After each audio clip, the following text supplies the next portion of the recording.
body of former UN Secretary General arrives for state burial. Double-track system in senior high schools kickstarts tomorrow amidst anxiety. Also ahead this evening, physician assistants at government health facilities withdraw OPD services across the country. In business, Ghana Revenue Authority clamps down on overstayed foreign vehicles under the temporary vehicle importation policy. On the international front this evening, aid programs for refugees in East Africa shutting down as Western governments reduce funding.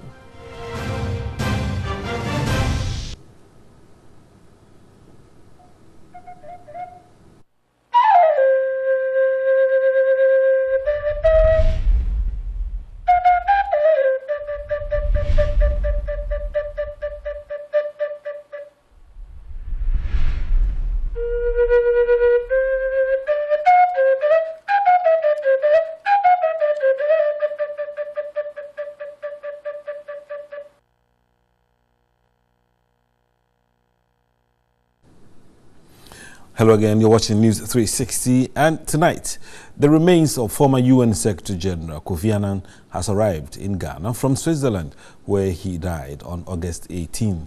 The body of the late Secretary General was accompanied by his wife, Nan Maria, children, and some UN officials.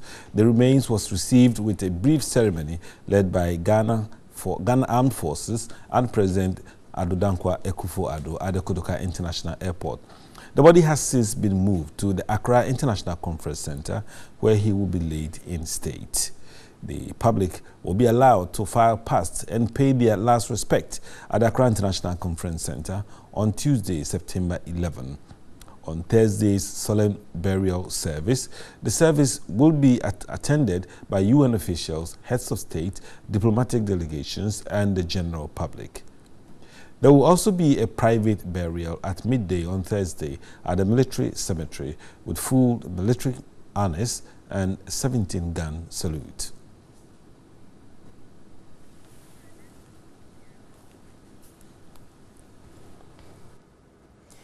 Now, the son of late UN Secretary General Kofi Annan, Kojo Annan, says the values his father lived for in ensuring world peace and unity should urge Ghanaians to foster greater unity. In an exclusive interview with TV3's Komla Kluche, he said his father's strive for perfection must be emulated.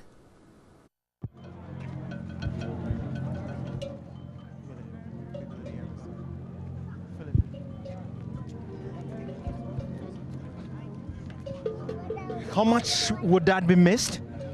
He'll be greatly missed. Greatly missed. What's one thing that you can say about him that you think that Ghanaians must learn from him? He was a humanitarian, and he believed in unity. You think that this is one moment that Ghanaians should use to unite themselves from all lines, isn't it? Most definitely. All right. Thank you so much. Appreciate it. Thank you.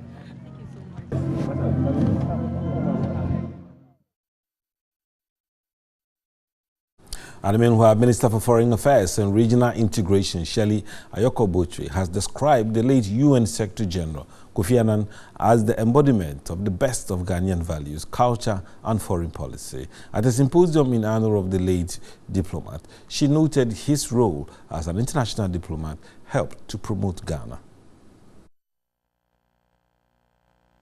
After his retirement, Kofi Annan returned to Ghana and was involved with a number of global organizations. He was selected to lead the formation of the Alliance for a Green Revolution in Africa, became a member of the Global Elders, and was appointed president of the Global Humanitarian Forum in Geneva. He also became Chancellor of the University of Ghana and later set up the Kofi Annan Foundation. In February 2012, Kofi Annan was appointed the UN Arab League envoy to Syria in a bid to end the civil war. Ghana's diplomacy has been mainly influenced by its key principles set out in Articles 40 and 73 of the 1992 Constitution.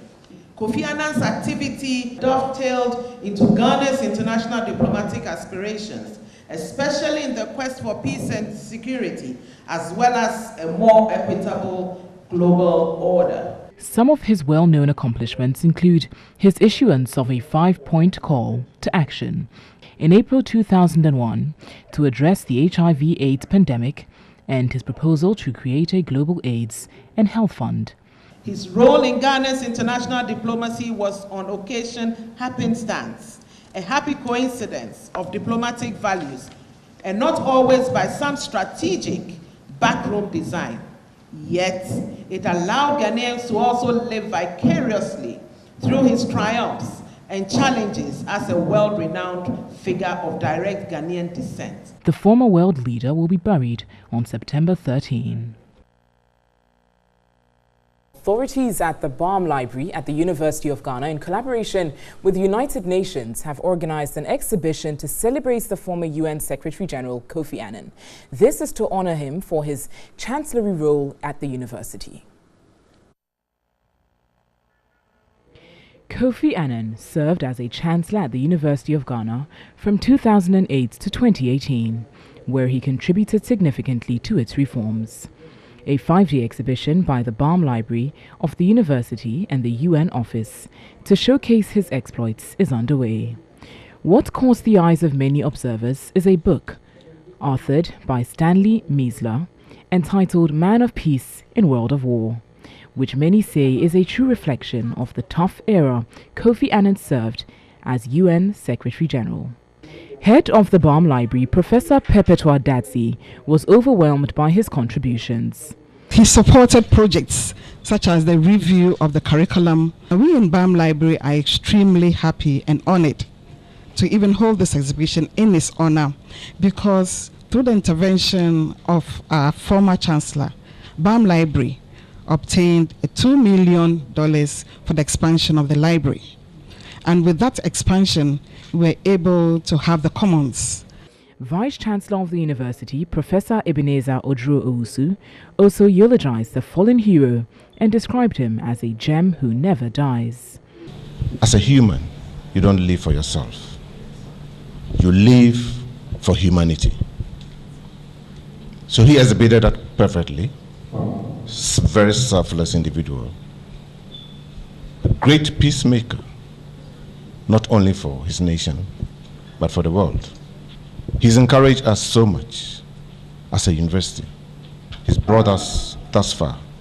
So today, if he's no more with us, I think we have a responsibility to make sure that his legacy lives on.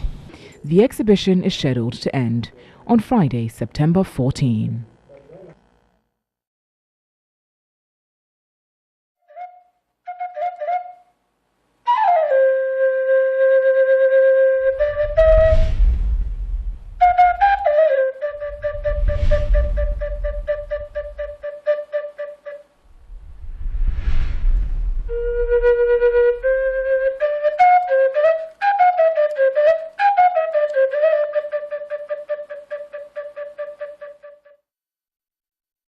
Now let's move to another issue that is linked to the memory of Kofi Annan, education. The Ministry of Education says there is no need to provide academic material for incoming professional teachers before the licensure exams. Head of Public Relations, Eko Vincent, was reacting to concerns of some aggrieved teachers who accused the Ministry and the National Teaching Council for not providing materials for study. He spoke to our labor correspondent, Daniel Opoku. The candidates converged at Accra College of Education to write the licensure exams. The exams, which were scheduled to start at 9 a.m., was postponed to 2 p.m.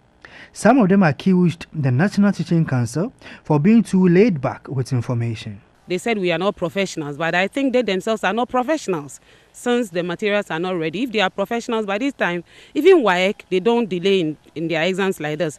They said the exams are supposed to start at 9. Now, 2 o'clock, 5 solid hours.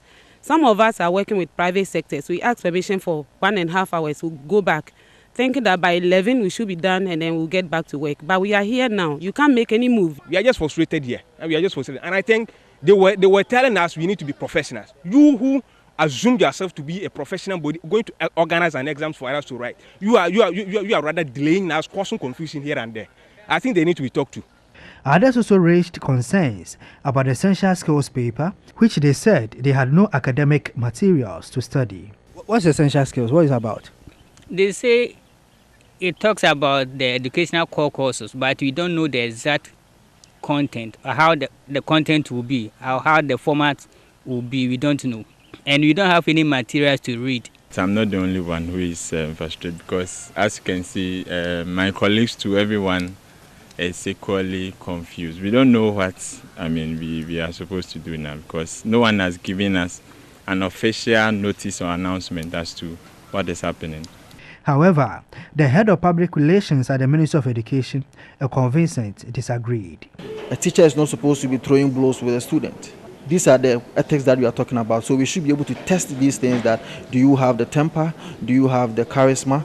Do you have the courage to be able to deal with all these things in the classroom? And that is what we are testing for. So I do not see why there should be necessarily a manual for art professional teachers incoming to be able to read through. We are just supposed to test that the Ghana teacher standards that they are going to exhibit in their various classrooms is being adhered to, and that is what we are going to do. He again pleaded for the late start of the exams. Of course, being it first time, even with the WASSCE that we've written for over years, even in our various universities, sometimes they are bottled next year, and I'm not glorifying myself in the challenges that have come. But these are things that are expected. But that notwithstanding, as I said, we have our team on the grounds to deal with the issues that are actually, as it were, coming up. The incoming professional teachers will write 3 papers, which include essential skills, literacy, and numeracy. Let's stay on education as senior high schools across the country are ready to admit the first batch of students under the double track system. The Director General of the Ghana Education Service, Professor Kwesi Opoku Amankwa, who gave the assurance at a media briefing in Accra, said all the necessary educational tools and health services have been made available for the first semester to kickstart. Professor Opoku Amankwa said the Ghana Education Service has gone into an agreement with the Ghana Health Service to provide health screening for students annually. We had health challenges, especially in Kumasi Academy. Now, as a result of that, we've had a series of interactions with the Ghana Health Service. And we have recently signed an MOU. Last year, they did medical examinations for the first years, about 270,000 of the first years last year. This year, they're going to do for all of them, plus those who were not covered. The Director General said no teacher will be overburdened to teach in both tracks because teachers for green track will be different from those of the gold track. He explained how no one will be affected for choosing a particular course or the other, debunking the notion that some students will lose out on the courses they have selected. For some schools, depending on the number of students who are doing, for example, science, you may have on each track a science group. For some schools, depending on the number of students who are doing a track. For example, if you have, let's say, 30 visual arts students, we don't need necessarily to put them because we are saying that we are doing 2 tracks. You put 15 here and then 15 there. He warned authorities to make sure no student suffers academically because they have defaulted in PTA dues. No school should charge illegal or unapproved fees. Now, based on discussions with a number of stakeholders, we have resolved that PTA is an association for parents and also for teachers, but not for students. So under no circumstance should a student be deprived of academic work or any school activity. The double-track system was designed by government to accommodate more students in the free senior high school system. And now our citizen journalist Crusader Enu reports on an abandoned toilet facility at Elmina in the Central Region.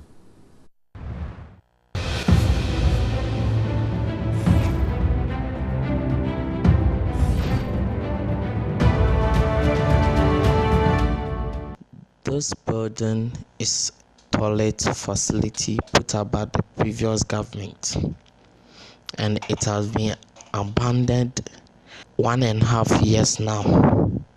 This facility contains 22 flushing pots that will serve the Tetem community in Elmina. This facility has been left and children are playing within it.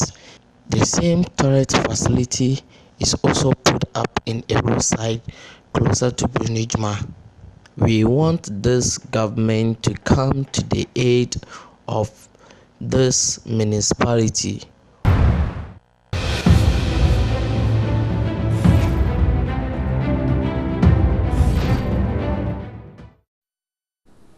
You can also send your video via WhatsApp on 055-1433-044. You're on News 360 and we'll return shortly with the business news of the day.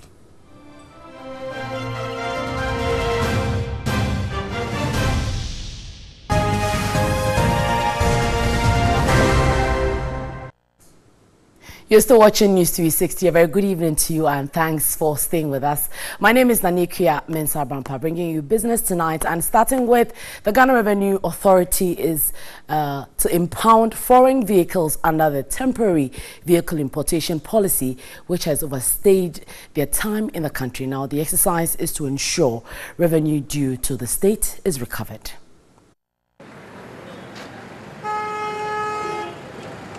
The Temporary Vehicle Importation System, TVI, allows vehicles from other countries in the ECOWAS sub-region to enter the country without the payment of duties for a period of 90 days. According to the GRA, the system is being abused as owners of such vehicles end up selling them, denying the country of revenue. Last year, an estimated 30,000 vehicles came into the country under the TVI and have not exited.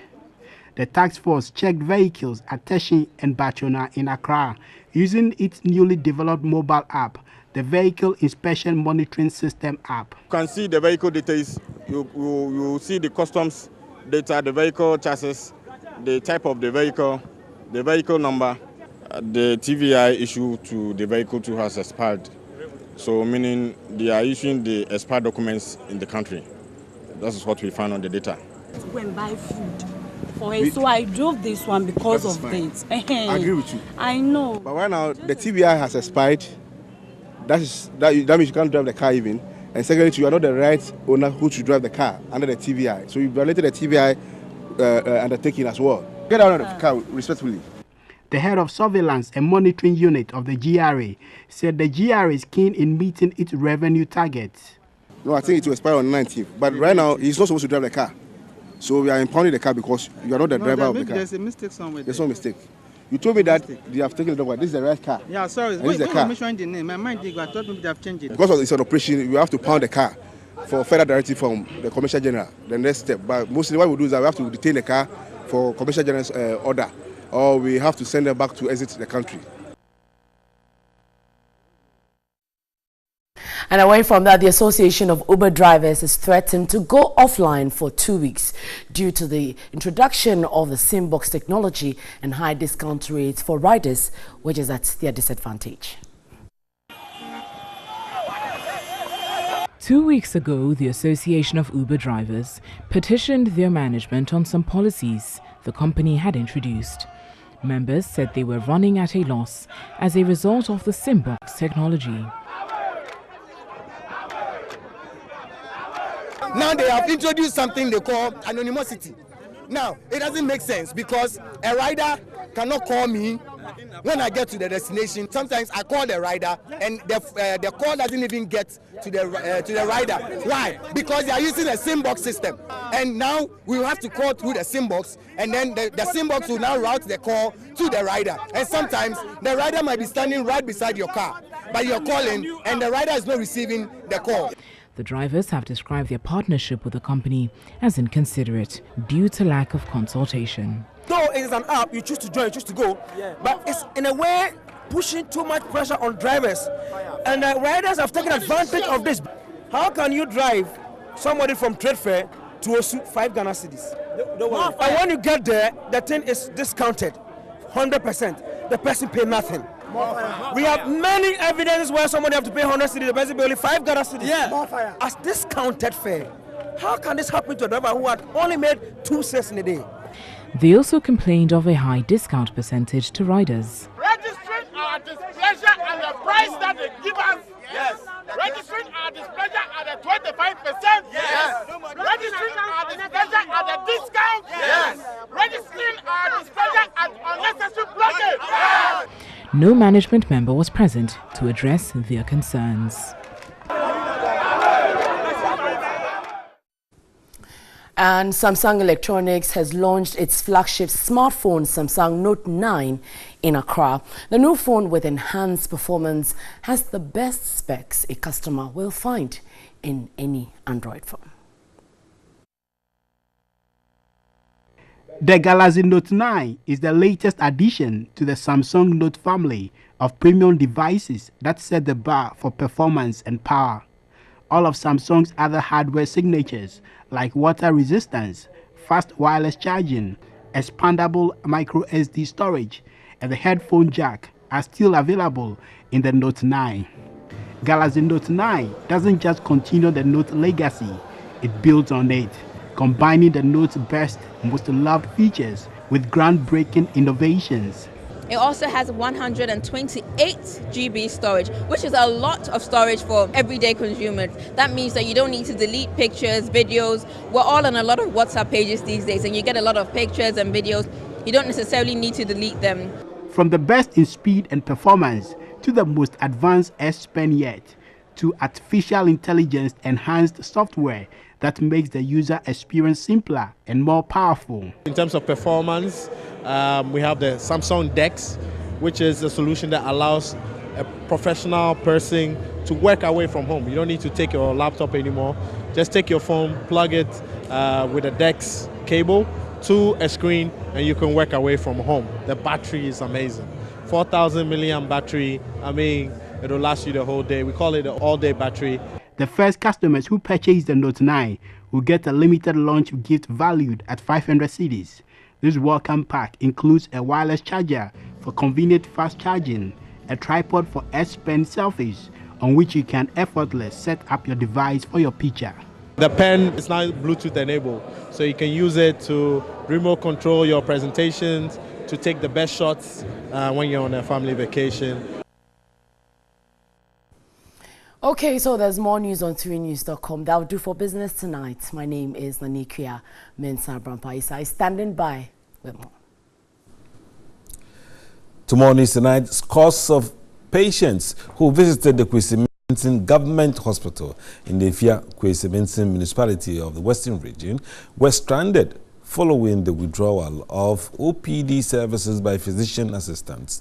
The Western Region Public Relations Officer of the Physician Assistants Association of Ghana and staff of the hospital, Teresa Kraku, said members were only to attend to emergency cases as stated by their roadmap to government. Normally when we come, is the PA who normally start the normal OPD consultation before the medical officers also come and join. But this morning I'm the only person on duty. But when I came, I haven't started anything because the normal thing is we are to attend only emergency cases. We are currently at the OPD section of the Kwesi Mensah Polyclinic, where scores of patients have gathered here and they are waiting to receive medical attention. Some of them tell me that they've been here since 5 o'clock a.m. and they are yet to see a doctor. We are yet to establish whether the delay is as a result of the strike action by the physician assistants here in the region and across the country. What time is it? 5 o'clock. Me yell diabetes in pressure na medaba. Ebe what's about? Didn't cause. Me ba no me ba ha e wahwa mentam na de wa be yesronko kakra. Ye ba ha 5 o'clock. Say ye ba ne so doctor no ye djuma or de ye de ba ha na doctors no waka kire nde bia na woko strike na bibi dem but one can man pocho say eba have time. Me do have 7. Eba have 7. Na ebe abasa no waka cho. Oh, after me ko chichire me nsa. Na eba hade ya oya a delay the man. Drum wo honte me to me delay pa. Na mpocho wo say eba have time. We do at 7 o'clock. At 7 o'clock na abasa no waka cho. Na so one kan food da ka ko ya mam ma tran mo about 10 something. One point ha man kan senkan. Yeah, but what's if doctors will problem, if we solve a problem, at time at her, you have 6:30. You had your doctor put the washing, no guhala. You know, what striker? But I mean, physician for now. So more strike. No, Uncle Saku cry, you that open 1 year right now. So that earlier, we spoke with the medical superintendent of the hospital, Dr. Ernest Anderson, and he tells us that the strike action embarked on by the physician assistant is having a toll on the activities here at the Kwesimintim Polyclinic. He has to be in the office to take care of some patients before he will go back to the ward. So what it means is that if there's a problem at the wards, it will have to wait for the doctor to come to the ward before that particular problem will be attended to. Eric Yawaje, TV3 News, Kwesimintim Polyclinic. You're watching News 360. We've got the latest of sports news coming up for you shortly. Stay with us.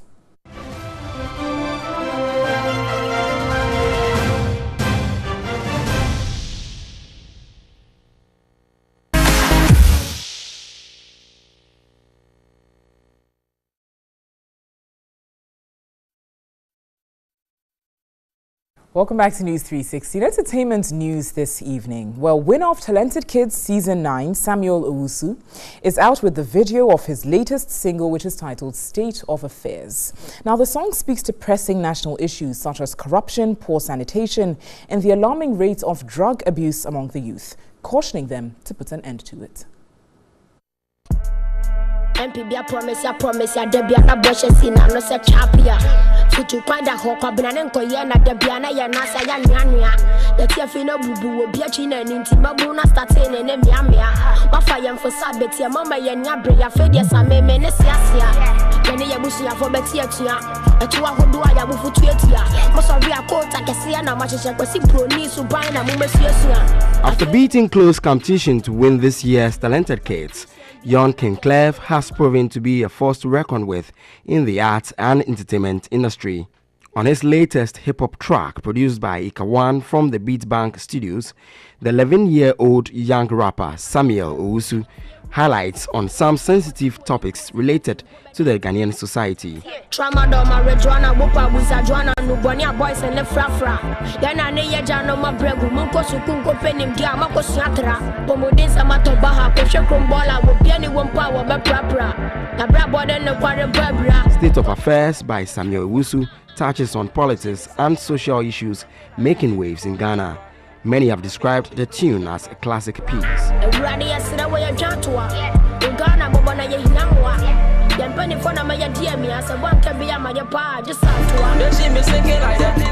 Everything be falling apart. The people they blowing a cat. Now no more this be the state of affairs.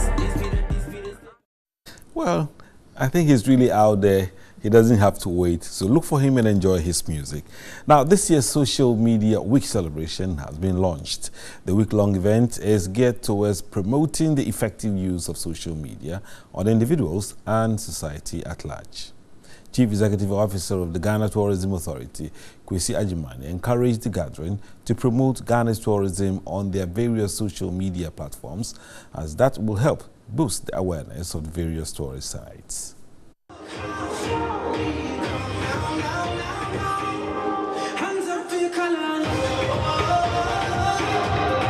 With the introduction of social media over a decade ago, almost everyone and everything in the world is fighting for this social space. Tweets, comments and posts enable individuals and groups communicate with the world. Inasmuch as some people use the medium for the wrong reasons, its positivity outweighs the negativity attached to it.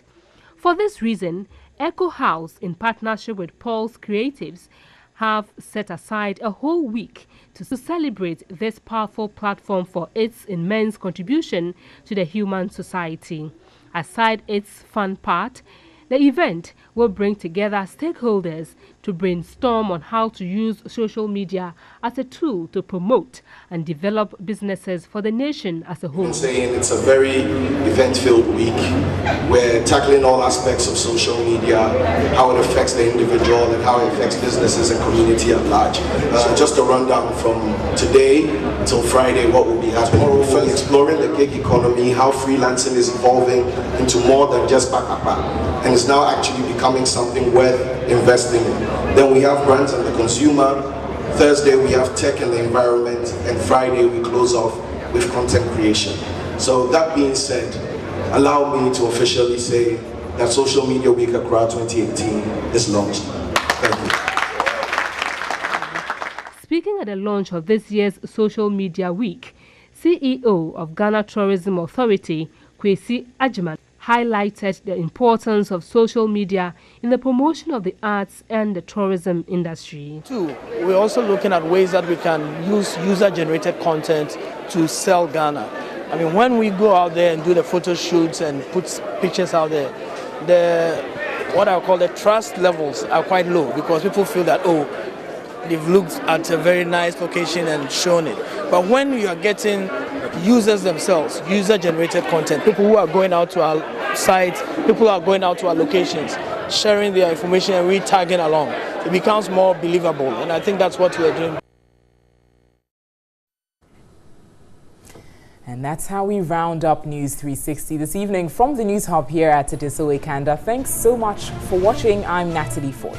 And I am Isa Monde. Remember to visit our website for updates on any story that is of interest to you. Have a good evening.